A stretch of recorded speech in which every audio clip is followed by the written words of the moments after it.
paper with a very strange title. Psilocybin can occasion mystical type experiences having substantial and sustained personal meaning and spiritual significance.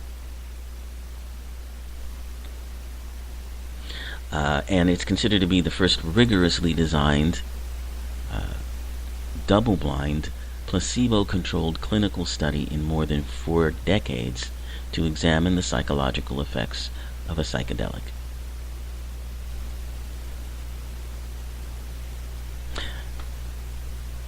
And it received a lot of really very positive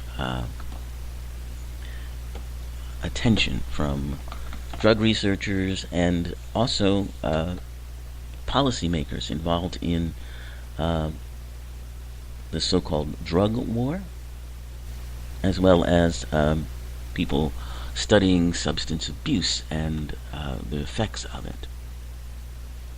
Because this study was showing how the use of these can help people overcome addiction, can overcome their fear, if they are terminal patients, their fear of death, things of that nature. So his study has really sort of reinvigorated everything. But there have been studies previous to that, as he mentioned, some 40 years earlier, that began the exploration of this. So let's talk about, well, first of all, altered states. Well, there's 2 that are very common that we widely accept, and those are the states of sleep and dreaming.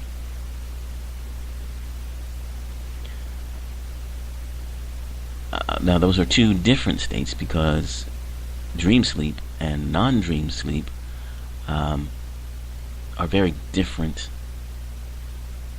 in terms of brain activity and experience. So during a non-dream sleep,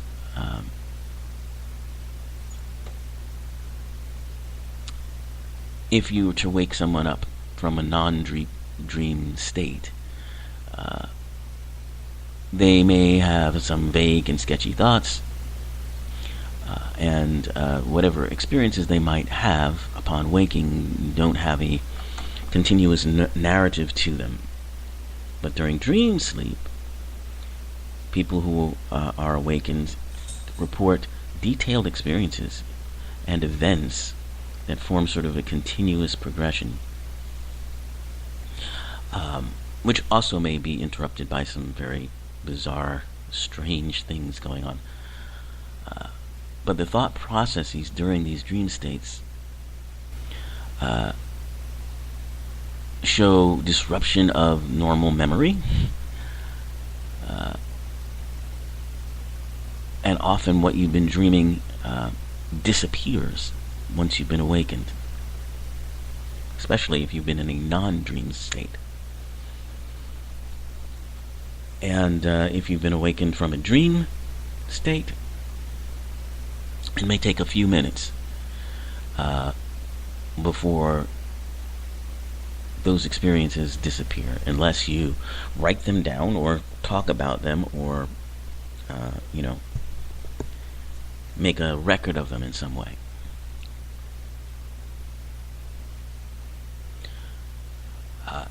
Some research has found that people with epileptic seizures can experience altered states of consciousness in which time may seem different. Let's see.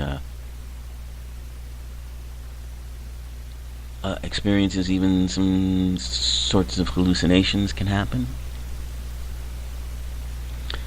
And then, of course, we come to the use of psychoactive drugs and the drugs that are being studied now, such as mescaline, psilocybin, and LSD. And to a large degree, though this drug is not being studied as much as the others, but ecstasy, which sort of came out in the 90s, or MDMA as it's known, is another type of these drugs that can change your perception.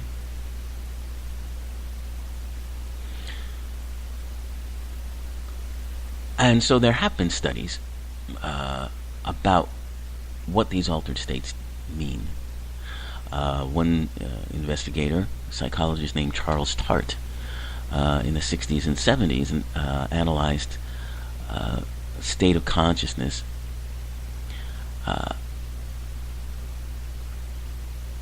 and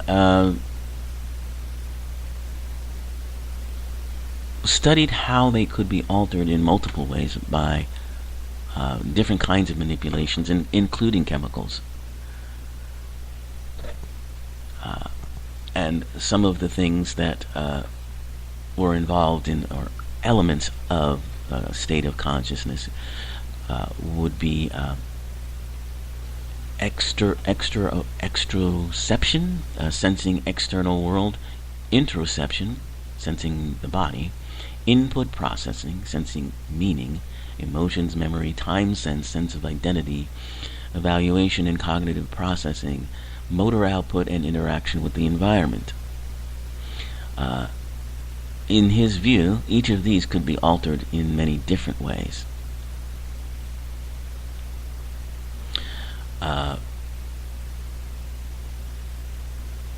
And in further research, more recent research, 11 significant factors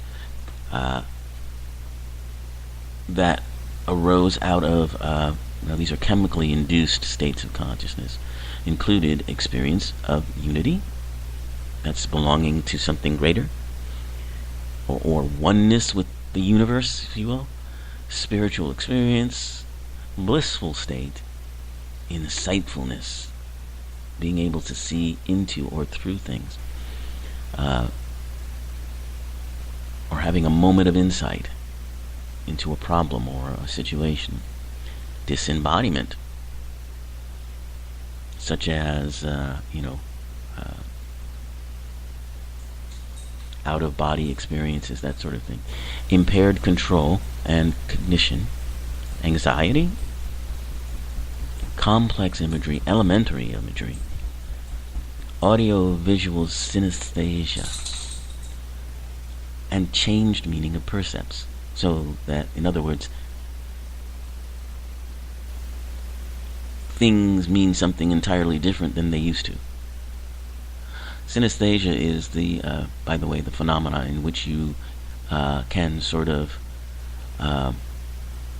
change one sensory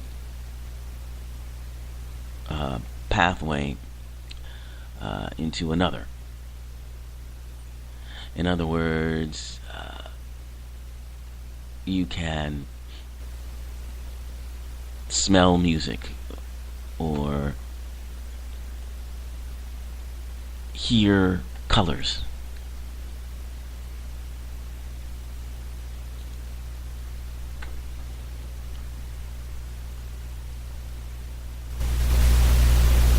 So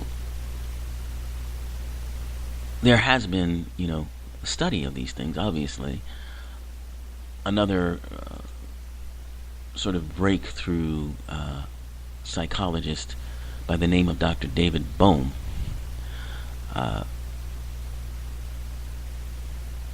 studied consciousness. He was fascinated by what consciousness was and its nature.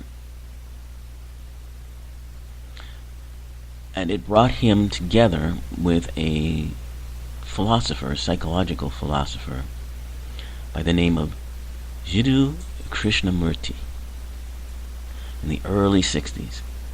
They collaborated on a study of consciousness, and they recorded their dialogues over a 25-year period throughout the 60s and 70s, in which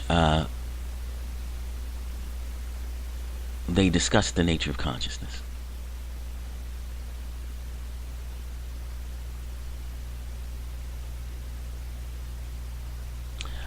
Krishnamurti was an Indian man who came to the United States working with a group of spiritual seekers known as the Theosophists. Theosophist theology, if you will, is based or has a strong connection to Hinduism and Buddhism, but is beyond all of those things. And it was very, very popular in the 1920s when this man came to the United States. Some of the best-known Theosophists are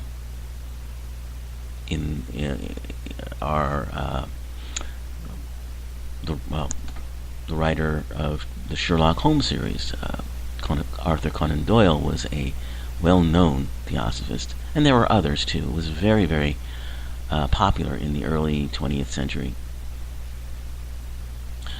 So he was considered to be really a prophet by Theosophists, but he left that behind as he began to have some experiences that he found to be very powerful, and took him out of the sort of Theosophical Society point of view. In 1922, in August and September, is when he states he went through what he calls an intense life-changing experience, and which has variously been characterized as a spiritual awakening, a psychological transformation, and a physical reconditioning. Now, these are experiences that are very common, particularly when we're talking about, for instance, the shamans of indigenous cultures in a wide variety around the world. There's a common experience that the shaman has, usually when he's very young, perhaps even as a child. And these are the things that lead them to be revered in their cultures as spiritual doctors, if you will, and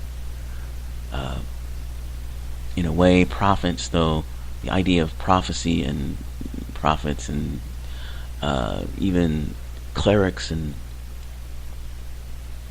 priests and that sort of thing aren't quite in line with how indigenous cultures perceive such people, but they are in a similar vein. In any case, Krishnamurti had this experience,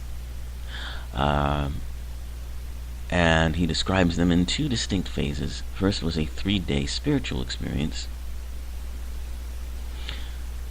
and then 2 weeks later a longer lasting condition, which Krishnamurti and those around him referred to as the process,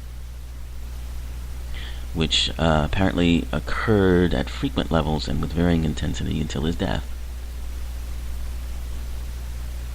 And apparently there were some symptoms of pain and sensitivity, but what he said he was aware of was an experience of mystical union and a sense of immense peace.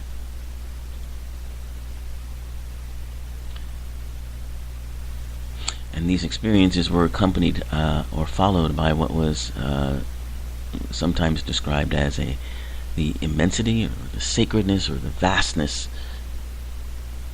or the otherness. So this is the man that Dr. David Bohm comes to talk about consciousness and what it all means. It's fascinating.